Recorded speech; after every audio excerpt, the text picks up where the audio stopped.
A year on Earth is measured by one complete trip around the Sun. Seems simple enough, but there is a problem. The Earth doesn't travel in a path around the Sun that returns to its starting point. So how do we know when a year starts or ends?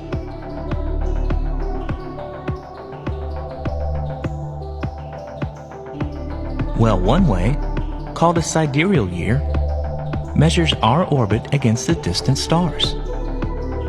As viewed from the Earth, our orbit causes the Sun to appear to move through the constellations of the zodiac on a path called the ecliptic. And when the Sun returns to its starting point, a sidereal year has passed. This motion is difficult to observe directly because the stars cannot be seen when the Sun is in the sky. However, if you look at the sky before each dawn, the annual motion is very noticeable. The last stars seen to rise are not always the same, and within a week or two, an upward shift can be noted. As an example, in July in the Northern Hemisphere, Orion cannot be seen in the dawn sky, but in August, it becomes easily visible. Measuring a year this way gives a period that is 365 days, 6 hours, 9 minutes, and 10 seconds long.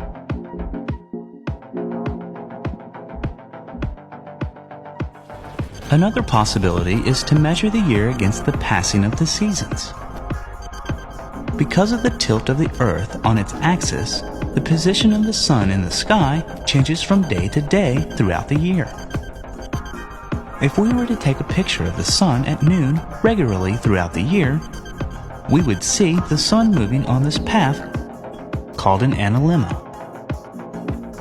On the days in its orbit when the Earth is at a maximum tilt towards or away from the Sun, the length of the daylight is at a maximum or a minimum. These days are called solstices, and the Sun will be at the top left or bottom right of the analemma.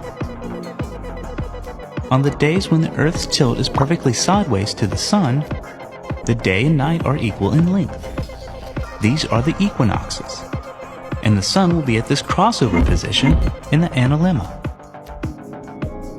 When the Sun goes from one vernal equinox to the next, a tropical year has passed. Measuring this way gives a year that is 365 days, 5 hours, 48 minutes, and 46 seconds long.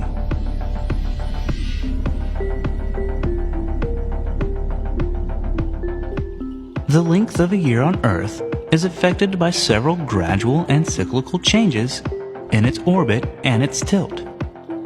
First, there is the precession of the Earth's axis. Over a period of about 26,000 years, the Earth's axis traces out a circle in the sky. One result of this is that the North Star changes over time. Right now, the Earth's axis points towards Polaris. 5,000 years ago, the axis pointed to a star in the constellation Draco. And 12,000 years ago, the brilliant star Vega was the pole star. And because of the 26,000-year cycle, Vega will be the pole star again in 14,000 years. The precession of the equinoxes is caused primarily by gravitational forces of the Sun and the Moon acting on the Earth. While the axial tilt is the primary cause of seasons on the Earth, the distance from the Sun, which changes throughout the year because of the elliptical shape of the Earth's orbit, contributes a small bit of temperature variations throughout the year as well. When the axis is aligned so it points towards the Sun during perihelion, one hemisphere will have a greater difference between the seasons, while the other hemisphere will have milder seasons. The hemisphere, which is in summer at perihelion, will receive much of the corresponding increase in solar radiation. But that same hemisphere will be in winter at aphelion and have a colder winter. The other hemisphere will have a relatively warmer winter and cooler summer. When the Earth's axis is aligned such that aphelion and perihelion occur near the equinoxes, the northern and southern hemisphere will have similar contrast in the seasons. At present, perihelion occurs during the southern hemisphere's summer, and aphelion is reached during the southern winter.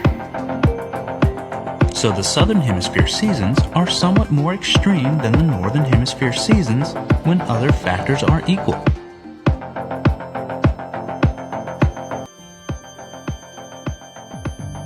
In addition, the gravitational effects of other planets cause the ellipse of our orbit to slowly spin around the Sun.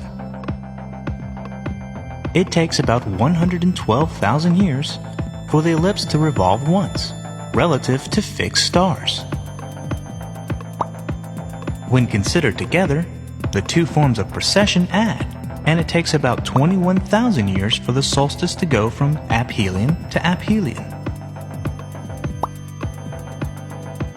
The dates of the perihelion and the aphelion advance each year on this cycle, an average of 1 day per 58 years.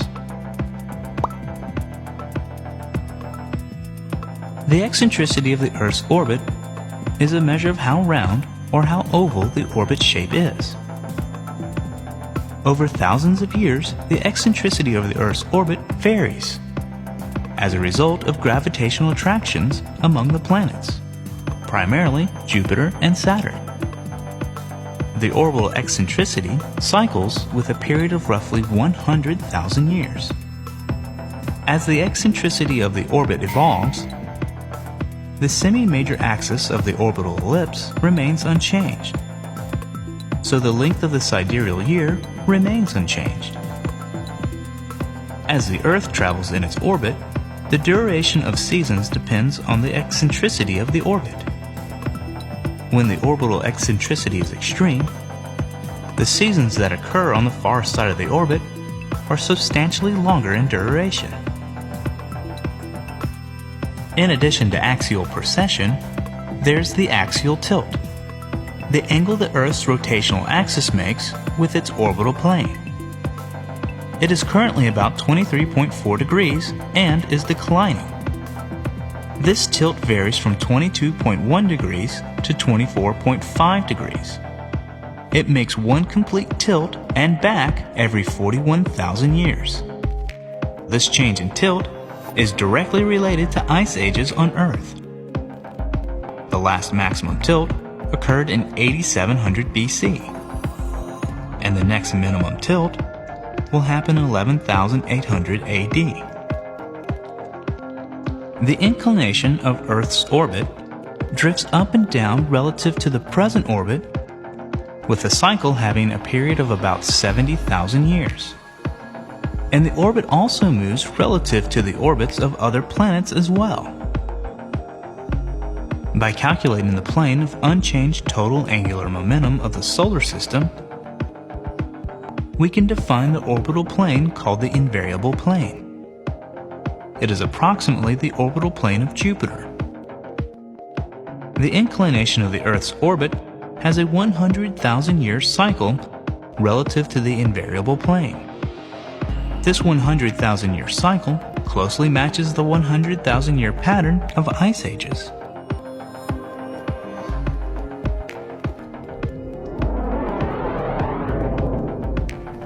A year on Earth is directly determined by all the various orbital motions of the Earth.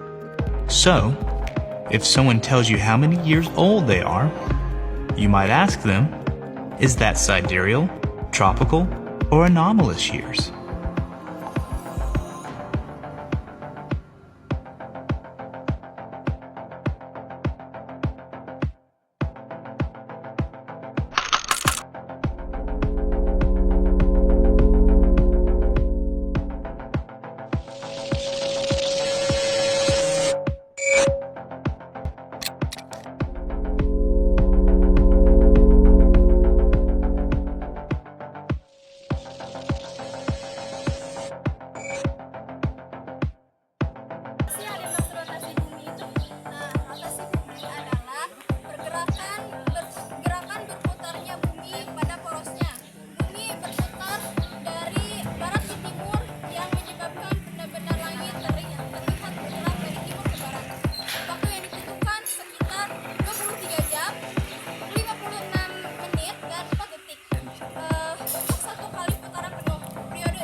Revolusi bumi adalah gerakan bumi mengelilingi matahari sepanjang jalur yang disebut orbit. Jalur orbit bumi ini tidak bulat sempurna, melainkan berbentuk elips. Dan apa sih bukti-buktinya? Nah, bukti-bukti terjadinya revolusi bumi, yang pertama perubahan kenampakan rasi bintang atau yang bisa disebut dengan zodiak. Yang kedua, gerak semu tahunan matahari. Yang ketiga, pergantian musim. Yang keempat, perubahan lamanya siang dan malam. Dan yang terakhir, aberasi cahaya bintang.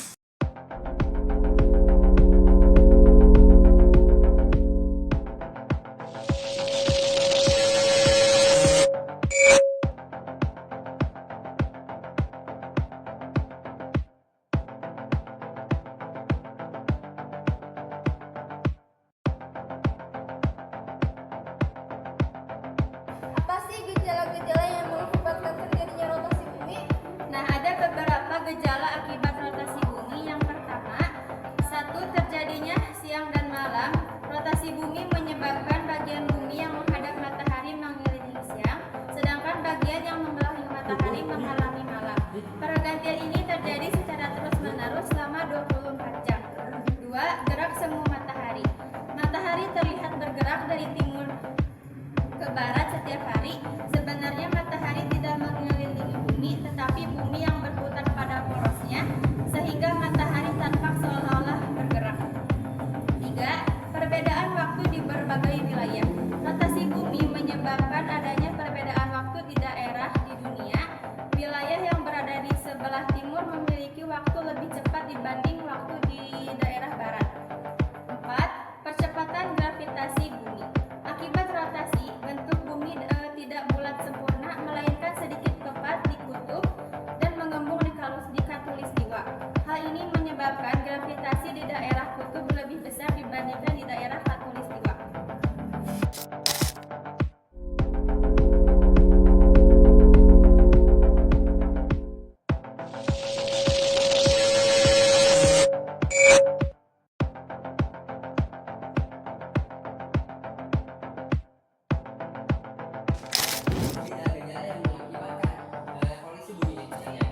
Nah, gejala-gejala alam akibat revolusi bumi adalah keberadaan bumi mengelilingi matahari. Bumi memerlukan waktu sekitar 365 hari atau 1 tahun untuk melakukan satu revolusi. Akibat revolusi bumi muncul beberapa gejala alam sebagai berikut.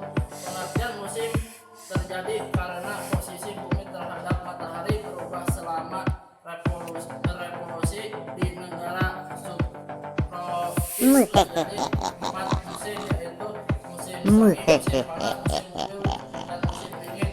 Sementara Indonesia revolusi bumi mengaruhi terjadinya musim hujan dan musim kemarau. Perbedaan lama siang dan malam akibat memiringkan sumbu bumi dan revolusi bumi panjang waktu siang dan malam. Perbedaan setiap wilayah, contohnya pada waktu tertentu negara dan di belahan bumi utara mengalami siang lebih lama, sebaik belahan bumi selatan mengalami malam lebih lama. Matahari tampak seolah-olah berpindah-pindah posisi dari utara ke selatan sepanjang tahun, padahal sebenarnya yang bergerak adalah bumi yang mengelilinginya. Akibatnya suhu udara di suatu wilayah dapat berubah, intensitas cahaya matahari berbeda-beda. Rahasia bintang yang terlihat di langit malam berubah sesuai waktu dalam tahun.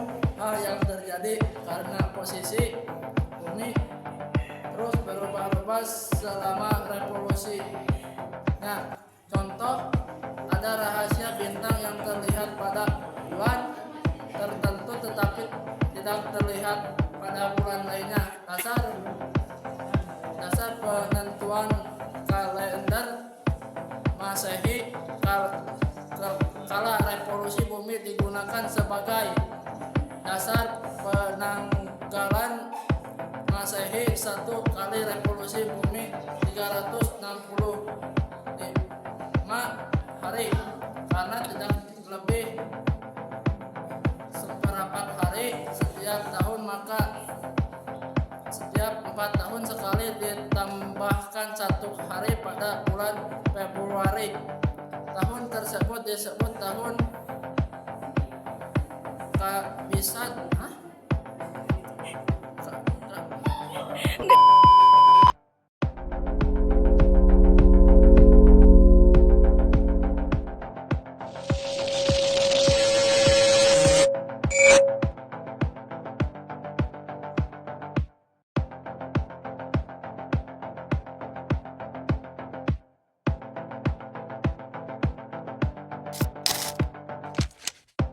Bismillahirrahmanirrahim. Nah, jadi teman-teman, di sini saya ingin menjelaskan bahwa ada beberapa dalil yang berkaitan dengan terjadinya rotasi dan revolusi bumi atau terjadinya siang dan malam. Yang pertama, ada pada surah Al-Anbiya ayat 33 yang merupakan salah satu ayat dalam Al-Quran yang sering dikaji dalam konteks ijaz atau ilmi, mukjizat ilmiah, karena menjelaskan pergerakan benda-benda langit dengan redaksi yang sangat presisi. Dan ayatnya yang berbunyi, wa huwal ladzi khalaqal laila wan nahara was-samsa wal qamar kullu fi falakin yasbahun. Dan dialah yang telah menciptakan malam dan siang, matahari dan bulan, masing-masing dari keduanya itu beredar di dalam garis edarnya. Menurut para mufasir seperti Ibnu Katsir dan Al-Qurtubi serta mufasir kontemporer menjabarkan ayat ini melalui beberapa poin krusial. Yang pertama ada dalam keselarasan atau makrokosmos. Ayat ini dimulai dengan menyebutkan produk dari pergerakan kosmis yaitu malam dan siang, lalu diikuti oleh aktor utamanya yaitu matahari dan bulan. Allah Subhanahu wa Ta'ala menegaskan bahwa keempat komponen ini tidak berjalan secara acak, melainkan berada dalam satu sistem yang teratur demi keberlangsungan hidup makhluk di bumi. Yang kedua, makna kata falak atau garis edar atau orbit. Secara bahasa, falak berarti suatu yang bulat atau lingkaran. Dalam tafsir klasik, falak diartikan sebagai tempat berjalannya bintang dan planet atau garis edar. Dalam sains modern, kata ini berpadu sempurna dan konsep atau orbit. Di ayat ini menegaskan bahwa matahari dan bulan tidak diam dan tidak pula bergerak bebas tanpa arah, melainkan terkunci pada jalur orbitnya masing-masing. Nah, terus yang ketiga ada kata yashabun yang berarti beredar atau berenang. Kata yashabun berasal dari kata sabaha yang berarti berenang atau melayang dengan cepat. Penggunaan kata berenang untuk benda langit sangatlah menarik. Para ulama menjelaskan bahwa benda-benda langit bergerak di ruang angkasa yang hampa udara seperti halnya makhluk yang berenang di dalam air, bergerak harus, kontinu, dan tanpa benturan. Secara tata bahasa Arab, kata yasbahunna menggunakan bentuk jamak untuk makhluk hidup berakal, bukan untuk benda mati. Hal ini mengisyaratkan bahwa benda-benda langit tersebut bergerak dengan sangat patuh dan tunduk pada perintah Allah, seolah-olah mereka memiliki kesadaran untuk taat.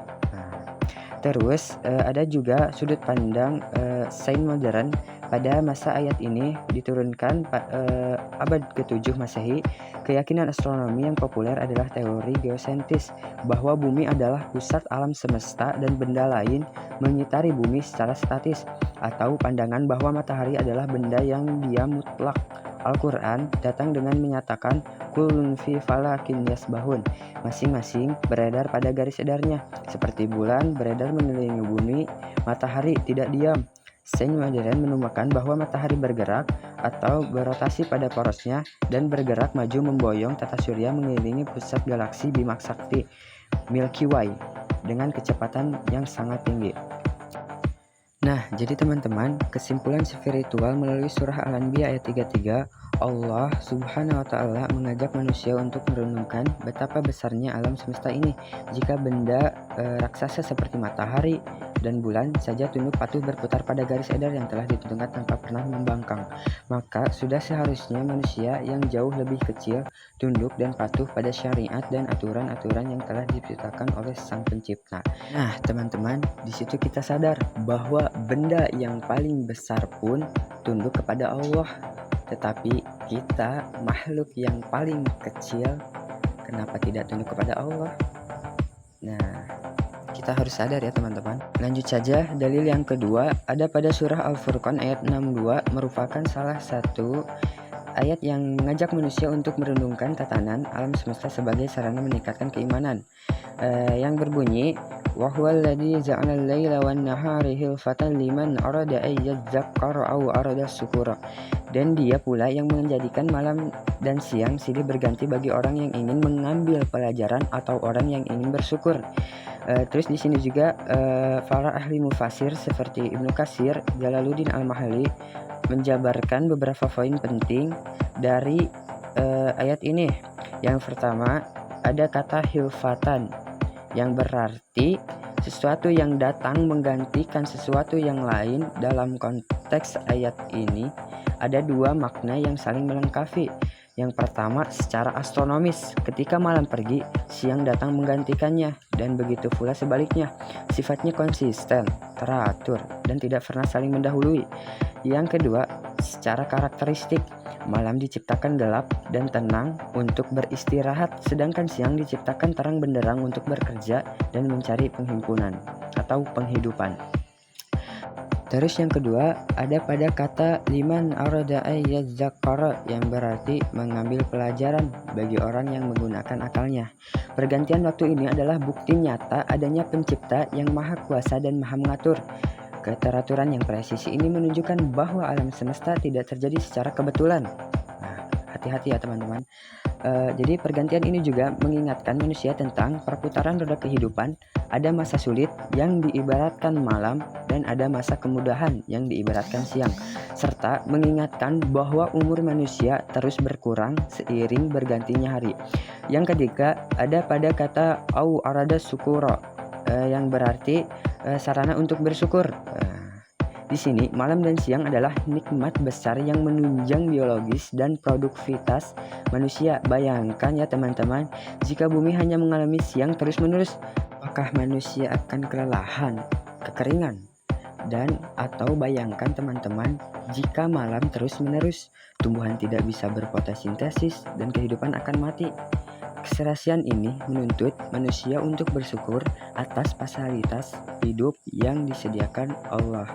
Dan di sini juga disebutkan dalam tafsir Ibnu Katsir bahwa ada sebuah riwayat dari Umar bin Khattab radhiyallahu anhu yang memberikan dimensi praktis terhadap ayat ini. Jika seseorang kehilangan waktu atau terlewat untuk mengamalkan suatu kebaikan seperti sholat, sunnah, zikir, atau membaca Al-Quran di malam hari, maka Allah menyediakan siang hari sebagai waktu penggantinya. Begitu pula sebaliknya. Jadi untuk kesimpulannya ya teman-teman, dalam ayat ini Allah menjadikan siang dan malam silih berganti agar manusia tidak pernah kehabisan kesempatan untuk bertobat, beribadah, dan memperbaiki diri. Jika gagal memanfaatkan malam, masih ada siang menunggu, dan sebaliknya. Jadi disitulah ya teman-teman, kita tidak mempunyai alasan untuk berhenti bertobat, berhenti berbuat baik, ataupun lain sebagainya. Mungkin itu saja dari saya. Barakallahu fikum.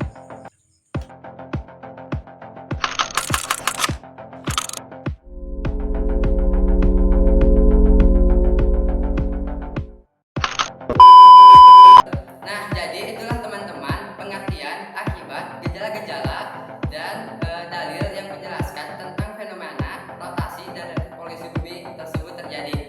Mungkin itu saja dari kami. Cuci tangan sampai bersih. Sekian dan terima kasih.